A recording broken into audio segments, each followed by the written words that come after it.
भाई India A versus Sri Lanka ए का match, sorry sorry sorry, match नहीं हो रहा था, जंग हो रही थी। अरे ए टीम्स के बीच में मैच है, वो वैभव सूर्यवंशी उसके बस नहीं चढ़ रहा था कि वो गर्दन से पकड़ के जो है ना श्रीलंका के प्लेयर को यू अंडरटेकर की तरह फेंक के चौक स्लैम लगा दे, क्योंकि अपने को मालूम है कि अग्रेशन तो उसके अंदर कूट कूट के भरी हुई है भाई। जो 15 साल का लड़का 35 बॉलों में सेंचुरी और भैंस की टांग 27 बॉलों में 97 रन मार सकता है, वो कुछ भी कर सकता है। एक खिलाड़ियों का जिस तरह का बर्ताव था वो भी अच्छा नहीं था। तो मैं तो ये कहूंगा कि क्रिकेट जो हम कहते हैं जेंटलमैन्स गेम, उसके बाद हम अग्रेशन की बात करते हैं, अग्रेसिव क्रिकेट की बात करते हैं। लेकिन दो तीन ऐसी बातें हुई हैं इस मैच में जो मुझे अभी तक समझ नहीं आया। वैभव सूर्यवंशी और तिलक वर्मा, दो ऐसे खिलाड़ी जो भारत की टीम में चुने जा चुके हैं, और वैभव सूर्यवंशी को हम फ्यूचर स्टार के तौर पर भी देख रहे हैं। लेकिन आज एक ऐसी घटना हुई जो कहीं ना कहीं मुझे लगता है कि ना सिर्फ वैभव सूर्यवंशी को, तिलक वर्मा को, बल्कि भारत की टीम मैनेजमेंट इंक्लूडिंग जो कोचेज हैं उन सबको कटघरे में खड़ा करती है। अभी चलती रहती है, मैच के क्या हुआ इट डजंट मैटर, ठीक है। सुपर ओवर में मैच चला गया। सुपर ओवर शुरू होने से पहले एक नो बॉल, यानी सुपर ओवर में ही एक लास्ट बॉल जो थी, पहले जो पहला ओवर कराया गया, उसके अंदर जो लास्ट बॉल थी वो क्लियर कट किसी अंधे को भी नजर आ जाएगा कि भाई वो वेस्ट लाइन से नीचे बॉल थी। वहां पर अंपायर ने नो बॉल दे दिया, अंपायर ने बोला ये नो बॉल है। और मैं इस पे हैरान हुआ, क्योंकि देखो मैं पाकिस्तान से हूं, मैं बड़ी इजीली बोल सकता हूँ कि नहीं जी देखो ये तो नो बॉल नहीं थी, ये तो नो बॉल थी, 100% वेस्ट लाइन से ऊपर थी, ये थी वो थी वगैरह। भाई ये नो बॉल नहीं थी, ये वेस्ट लाइन से नीचे थी। अंपायर अंधा था, अंपायर भैंस का टक्का था, अंपायर जो है वो पता नहीं क्या पी के बैठा हुआ था, भंग वगैरह, ये नो बॉल नहीं थी। खैर अंडरस्टैंड कि Vaibhav Suryavanshi is a 15-year-old boy. मैंने बहुत सारे लोगों को देखा है ये कहते हुए और आज सुनते बोलते हुए कि बहुत अच्छा किया वैभव सूर्यवंशी ने उसको धक्का देके, जबरदस्त। आई एम सॉरी टू से, अगर वैभव मेरा सगा भाई हो ना, मैं वैभव के साथ आज एक ही काम करता। या वैभव पाकिस्तानी प्लेयर होता, वैभव मेरा सगा भाई होता, वैभव अगर मेरे हाथ में कोई कैपेसिटी होती या पावर होती ना, मैं सिर्फ एक ही काम करता आज वैभव सूर्यवंशी के साथ। मैं वैभव को साइड में लेके जाता और मैं सिर्फ वैभव को एक बात बोलता कि आज ये जो कंट्रोवर्सी हुई है ना, बल्कि मैं आप सबसे भी ये बात करता हूं, ये जो आज पूरी कंट्रोवर्सी हुई है। आप जानते हैं इस मैच में क्या हुआ? एक तरफ इस मैच में कहानी है इंडिया ए टीम की लचर खेल की, उससे बड़ी कहानी है उस टीम मैनेजमेंट की, उन कोचेस की, भले वो कानितकर हो, भले वो सुनील जोशी हो, भले वो लक्ष्मीपति बालाजी हो, जिनके पास कोई स्ट्रैटेजी नहीं थी। एक और super over India messed up, एक और सुपर ओवर इंडिया हारा, इंडिया ए हारा, और ये कोचेस वही हैं।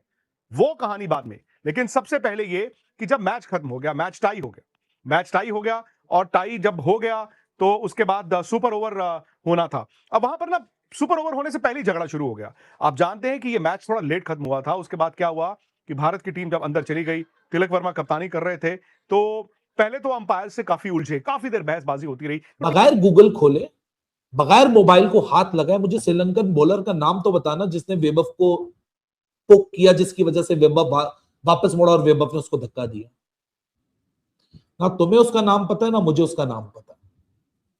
हमें सिर्फ ये पता है कि वैभव सूर्यवंशी ने आके उसको धक्का दे दिया।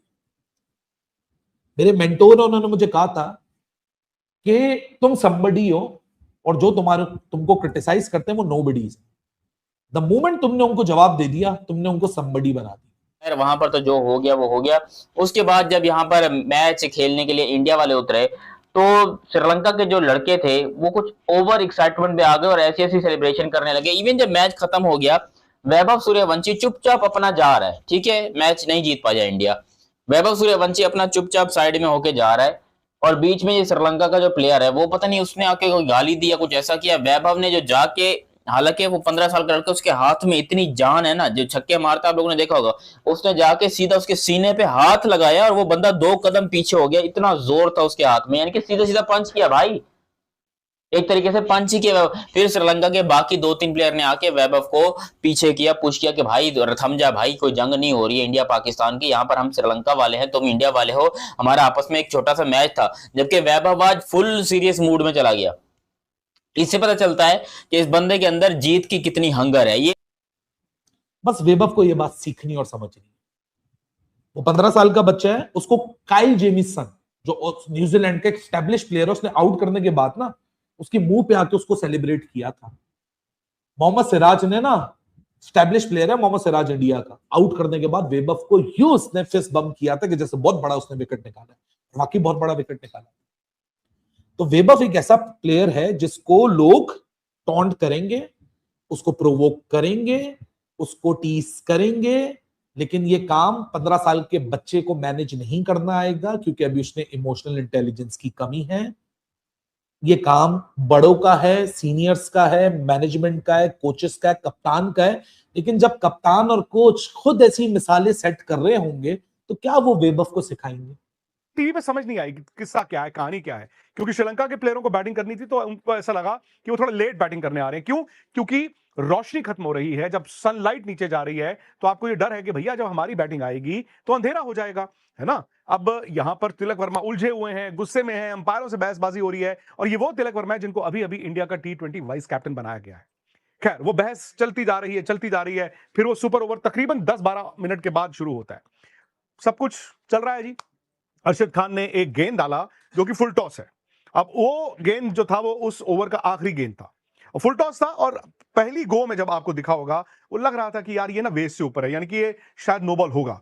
अब जैसे ही वो गेंद खत्म हुआ, उसी वक्त भारत के खिलाड़ी जो थे वो पेविलियन की तरफ लौट के वापस चले गए, जबकि अंपायर ने ओवर बोला नहीं था, क्योंकि वो लास्ट बॉल थी। अंपायर ने ओवर नहीं बोला था। आप भी जानते हैं अंपायर उसको रेफर करते हैं। अंपायर थर्ड अंपायर से पूछता है, टीवी अंपायर से पूछता है कि भाई ये गेंद जो है अगर फुल टॉस है, वेस्ट से नीचे है, ये वेस्ट के ऊपर है, वेस्ट के ऊपर हो तो नो बॉल हो जाती है, आपको फ्री हिट भी मिलती है। और इतनी देर में जबकि ये अंपायर देख रहे थे, चेक कर रहे थे, और बाद में उन्होंने कहा कि हाँ ये नो बॉल थी, तो उसके लिए 5 गेंदें हुई थी। अगर वो नो बॉल ना होती तो ओवर खत्म हो गया होता, लेकिन चूंकि वो नो बॉल थी तो एक गेंद और भारत को डालनी थी। अब आप मुझे बताइए, भारत की टीम उस वक्त, अगेन मैं जब इंडिया ए कहता हूं, ये वो खिलाड़ी हैं जहां तो इंडिया के लिए खेल चुके हैं या इंडिया के लिए खेलना जानते हैं, और बाहर वो कोचेस बैठे हुए हैं जो इंटरनेशनल क्रिकेट भी खेले हैं और इंडिया ए के कोचेस हैं। टीम आपकी डगआउट में चली गई, और फिर आप उसके बाद तिलक वर्मा बहस करी जा रहे हैं कि जी हम तो बाहर आ गए, आप कैसे नो बॉल हो सकती है? क्यों? क्योंकि सारी फील्डर्स को वापस जाना पड़ेगा। अभी दिमाग की बात है, जब आप पहले लड़ रहे हो कि बैट लाइट होने वाली है, रोशनी खराब होने वाली है, हमने दूसरी बैटिंग करनी है सुपर ओवर में, उसके बाद फिर आपने गलती कर दी। आपको मालूम है कि नो बॉल चेक होगी, नहीं हुई, आप वहीं पर खड़े रहे। अब ये बहस होती रही कि नहीं जी आपने ओवर कर दिया, ये हुआ वो हुआ। फिर बहस के बावजूद वो लास्ट ओवर तो डलना ही था, लास्ट बॉल तो डलनी थी, लास्ट बॉल डली, वो ओवर खत्म हो गया। उसके बाद यार आपने चेज करने